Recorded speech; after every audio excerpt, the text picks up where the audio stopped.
So I'm now gonna make my soup, and I love soups for time saving and for sticking in my freezer.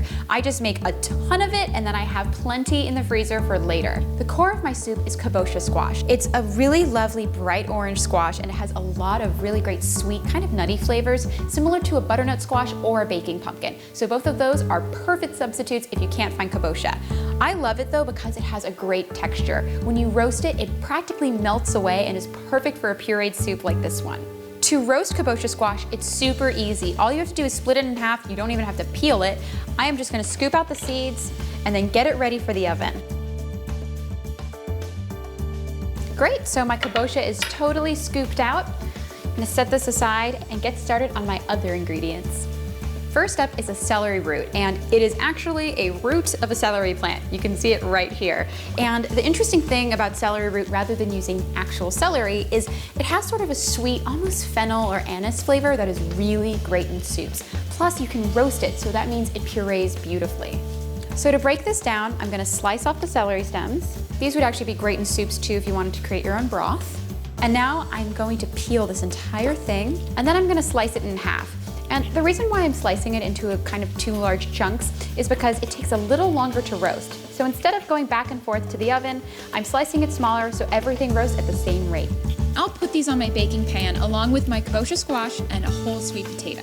So now I'm moving on to my onions, and these make up the base of everything going into my soup pot. And they don't have to be super perfect the way you top them because I am blending the entire soup. So my onions are done, and now I'm gonna oil up my vegetables and get them in the oven. Just a little light coating and you're good to go. The great thing about this soup too is it's so rich in color. And whenever you have really brightly colored vegetables, that usually means they're even better for you. So a vegetable like this, like the Kabocha squash, which is really bright orange, that means it has lots of beta-carotene, similar to a carrot. Well, these look ready for the oven. I'm gonna take them in.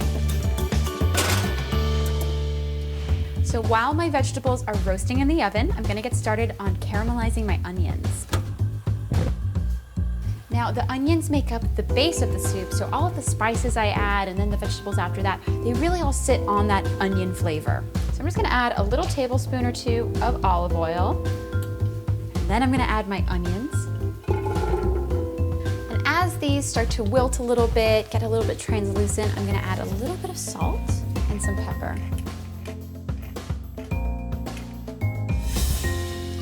Well, my onions look great. They're a beautiful golden brown and they're just starting to turn translucent. So I'm gonna add my garlic to the mix so this can get toasted really gently. And now I'm going to add all of my spices. And I have quite a mixture of spices happening. So first up are chili flakes. And this is just for that heat factor. Next, I'm adding coriander, which just has a really beautiful kind of fragrant flavor. And after that, I'm adding cumin, which is so earthy and almost gives the soup a meaty flavor. And then I have a little bit of chili powder and my favorite, smoked paprika. Oh my goodness, this is just fabulous in this soup, and it's such a beautiful color. It just kind of elevates the entire thing. So I'm just gonna stir this up and let all of the spices get warmed together with the onion. And while that happens, I'm going to pull out my roast vegetables and let them cool a bit. So I've pulled my vegetables out of the oven and they look so good. They're so golden brown and very tender to the touch. First, I'm just gonna chuck my celery root right into the soup pot. Because I'm pureeing the soup, I don't really have to fuss over making sure everything's in uniform small pieces. Next, I'm going to scoop out all the flesh in my Kabocha squash. Look at that color, oh my gosh. It's practically like caramel, it's so beautiful. And see how tender it is? I hardly have to give at all in order to scoop this out. I'm just using a regular spoon. It's so tender. Next, I'm going to scoop out my sweet potatoes. I'm just gonna gently slice it in half. And using my spoon, I'm just scooping out the interior and pop those right into the soup. So now I'm gonna add my chicken broth, and I'm gonna simmer it for only about 30 minutes, which for soup is not a very long time at all. The reason why I don't have to simmer it very long is because I already roasted the vegetables, so all of those flavors are developed. So my soup is finished. It's been simmering on the stove for just a little bit. Before I can eat or package up my soup, I need to puree it first. I like to use an Immersion blender. It's so easy, you just stick it in and it blends the soup for you. But if you don't have one, you can definitely ladle your soup into a blender and that'll do the trick too. So here it is.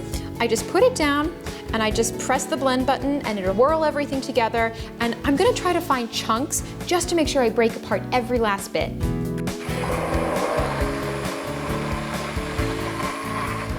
Well, that looks very smooth, really silky. And if I wanted to be obsessive about it, I could strain this as well and get a really fine, almost restaurant grade texture. But this is just for me for dinner this week, so I'm gonna relax on that. Well, now is definitely the time to give it a taste because all of the flavors are perfectly mingled together. Let's see how it is. That is so good. You can really taste all of that roasted flavor. It's so delicious. And then all of the spices, they add all these different levels and sort of complex tastes and kicks. It is so tasty. I am gonna add a little bit of salt and pepper because I like my soup really savory. Give it a quick stir, and that looks great. I'm going to let my soup cool to room temperature before I package it and put it in the fridge. The reason why is a room temp soup is going to freeze a lot more solidly when it goes into the freezer. Also, if this had any cream or meat in it, I would want to put this on an ice bath to make sure it cools as quickly as possible. That's going to ensure that there's no bacteria or any bad stuff happening when I put it in the freezer. This is one of my favorite meals. Add a loaf of crusty artisanal bread and you are so ready for dinner.